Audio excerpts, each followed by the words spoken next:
రాత్రి 12 గంటల నుండి 3 గంటల మధ్యకాలమునందు జరిగిన సంగమములో జన్మించిన వారు రాజలక్షణములు గలవారు, అధికార తత్వము నాయకత్వము చేయగలవారు, మహాసమర్థులు కాగలరు.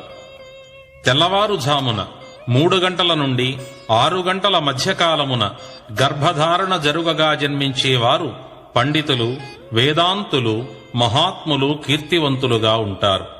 పూర్వకాలంలో చక్రవర్తులు, మహారాజులు ఇటువంటి నియమములు పాటించి తమను మించిన ధైర్య, శౌర్య, పరాక్రమ, మేధా సంపదలు కలిగిన రాకుమారులను, కుమార్తెలను సంతానంగా పొందినట్లు పురాణముల వలన తెలుస్తోంది.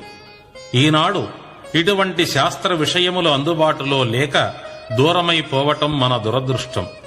ఇటువంటి మన శాస్త్ర విషయాలను పరదేశాల వాళ్లు పరిశోధించి ప్రకటిస్తే వాటిని గొప్పగా భావించి అనుసరించవలసిన దీనావ